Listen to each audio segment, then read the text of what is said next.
Prototipe pertama pesawat KFX atau IFX siap diluncurkan pada 2021.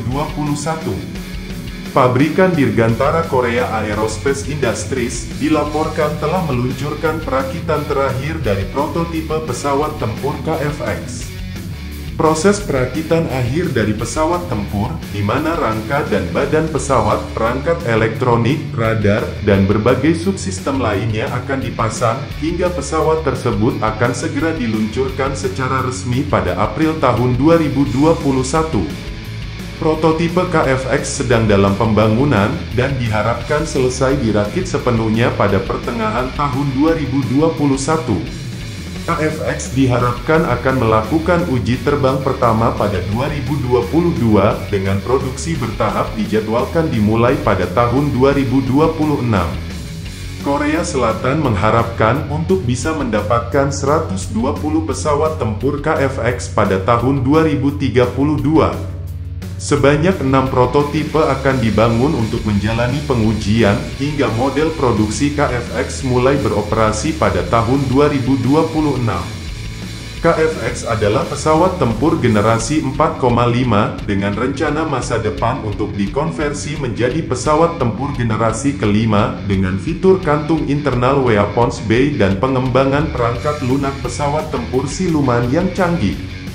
Pemerintah Indonesia mengaku sedang melakukan negosiasi kembali dengan Korea Selatan mengenai kelanjutan proyek kerja sama pembuatan pesawat jet tempur KFX atau IFX.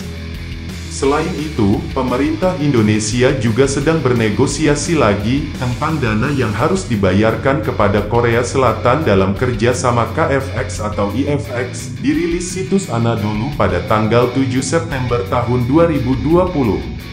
Permintaan kita terkait penurunan kos sare Indonesia dari 20% menjadi 15%, namun hanya memperoleh pengurangan menjadi 18,8%, ujar Dhanil Anzar Simanjuntak, juru bicara Menteri Pertahanan, melalui pesan singkat pada Senin tanggal 7 September tahun 2020. Hingga kini pemerintah Korea Selatan belum menyepakati permintaan Indonesia yang diajukan sejak 2017 lalu, ujar Dhanil Anzar.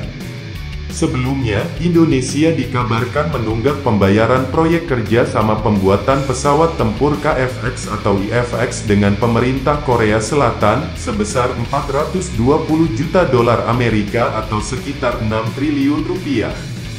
Seperti dikutip dari kantor berita Yonhap tanggal 6 September tahun 2020, dalam proyek kerjasama itu, Indonesia akan menanggung 20% dari biaya pengembangan pesawat tempur generasi 4,5 senilai 1,7 triliun won atau 21 triliun rupiah. Total proyek pengembangan pesawat itu sendiri senilai 8,8 triliun won atau 7,3 miliar dolar Amerika setara dengan 109 triliun rupiah.